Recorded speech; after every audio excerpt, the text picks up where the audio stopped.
আজকাল মূলত dessert আইটেমগুলায় cream চিজের ইউজটা কিন্তু অনেক বেড়ে চলেছে।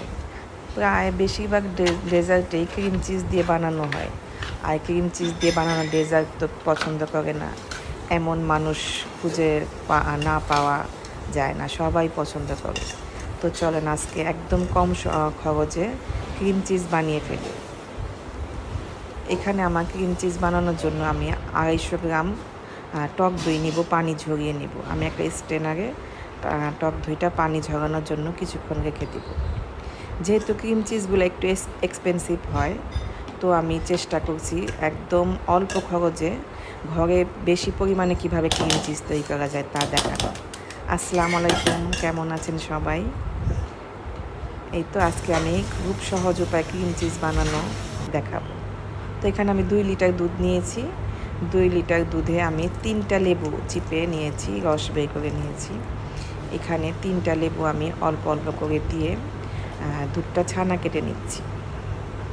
কেউ কিছু ভাইবেন না, লেবুর রসের মধ্যে আমি চা ছাকার ছাঁকনি দিয়ে মানে লেবুর রসটা আমি ছেঁকেছি, তাই একটু কালো কালো দেখা যাচ্ছে। অনেকে আবার বলবে আপু ময়লা ছিল, তো এটা কিন্তু ময়লা না, আমি আগেই বলে নিলাম। তো এখানে আমার ছানাটা রেডি হয়ে গেছে। ছানাটা আমি স্ট্রেনারে পানিটা ঝরিয়ে নেব। আর আরেকটা কথা, আমি কিন্তু ছানাটা পানি দিয়ে ধুবো না, এটা কিন্তু একটু ট্যাঙ্গি ভাব ভাব থাকবে। ক্রিম চিজটা সাধারণত একটু টক, একটু নোনতা নোনতা হয়, তাই এখানে আমি ছানাটা আর পানি দিয়ে ওয়াশ করি নাই। তো এই ছানাটা কিন্তু একদম সফট একটা ছানা হতে হবে। ওই একটু শক্ত হয়ে গেলে কিন্তু ক্রিম চিজটা একদম সফট ক্রিমের মতো হবে না। তো এই দিকে একদম লক্ষ্য রাখতে হবে, একদম সফট একটা ছানা তৈরি করতে হবে। তো এটাকেও আমি অল্প অল্প করে পানিটা ঝরিয়ে নিচ্ছি। আর এখানেও আমি বাটার নিয়ে নিলাম। প্রথমে আমি অর্ধেক বাটার নিয়েছিলাম, পরে আমার পুরোটাই লেগেছে। মেবি আমি এটা মাপ করি নাই, আমার চোখের আইডিয়াতে আমি বাটারটা নিয়েছি। যেহেতু আমার করা হয় মাঝে মাঝে, তাই আমার একটা আইডিয়া হয়ে গেছে, তো এটাই দেখানোর চেষ্টা করলাম। তো এখানে আমি লবণটাও যেরকম ফ্লেভারটা হয় ক্রিম চিজের, সেই অনুযায়ী আমি একটু অল্প লবণ দিয়ে দিচ্ছি। আর একটা ব্লেন্ডার জারে টক দই, ছানা, লবণ একসাথে আমি ব্লেন্ড করব। অল্প অল্প ব্লেন্ড করব, একদম সময় নিয়ে ব্লেন্ড করতে হবে। এটা ব্লেন্ড করার মাঝখানে আমি বাটারটা দিয়ে দিব। বাটারটা দিয়ে আবার ব্লেন্ড করব। আর বাটার দেওয়ার সাথে আমি একটু 2 চামচ গুঁড়ো দুধও ইউজ করেছি, সেই ক্লিপটা আমার নেওয়া হয় নাই, তো আমি বলে দিলাম। এই যে একদম ক্রিম সফট একটা তৈরি হয়েছে। এই বাটারটা দেওয়ার পর আরও সফট ক্রিম তৈরি হবে। একদম বোঝাই যাচ্ছিল না যে আমি ঘরে বানিয়েছি এই ক্রিম চিজটা। আমার একটা ক্রিম চিজের ঝাল ছিল, তো আমি সেই ঝালটাতেই আমি একটু তাপ দিয়ে নিলাম যাতে কোনো ব্যাকটেরিয়া গ্রো না করে, সেই জন্য। তো আমি যে পরিমাণ বানিয়েছি এটার ঝালটা কিন্তু আমার পুরোপুরি ভরে আর অল্প একটু বেঁচেছিল। তো এই ঝালটার দাম মার্কেটে 990 টাকা।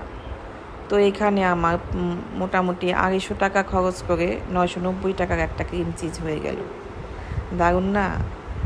আর ডেজার্ট আইটেমগুলোয় কিন্তু ক্রিম চিজ দিলে খুবই মজা হয়। এখন বর্তমানে বিভিন্ন ডেজার্টগুলায় চিজ কেক, তিরামিসু, আরও বিভিন্ন ডেজার্টগুলায় কিন্তু ক্রিম চিজের ইউজটা একদম বেড়েই চলেছে। এই যে আমার ক্রিম চিজটা দেখতে একদম দোকানের মতো হয়েছে, খেতেও একদম পরিপূর্ণ টেস্ট হয়েছে। তো যারা ক্রিম চিজ কেনার জন্য একটু মনে করেন একটু দামটা বেশি, তারা কিন্তু খুব সহজেই ঘরে বসে এরকম ক্রিম চিজ বানিয়ে নিতে পারবেন। আর তিরামিসু সবার পছন্দ, চিজ কেকও সবার পছন্দ। এই ক্রিম চিজটা দিয়ে কিন্তু সব ধরনের ডেজার্টই হবে।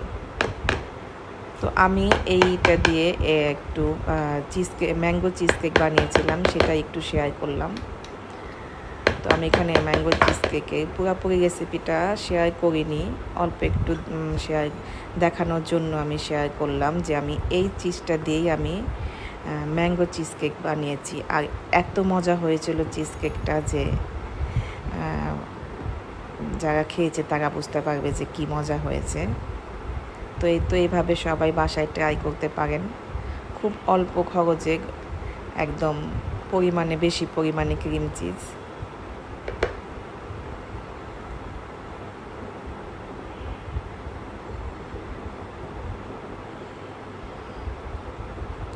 এই ক্রিম চিজটা দিয়ে কিন্তু জাপানিজ কটন চিজ কেকটাও হবে।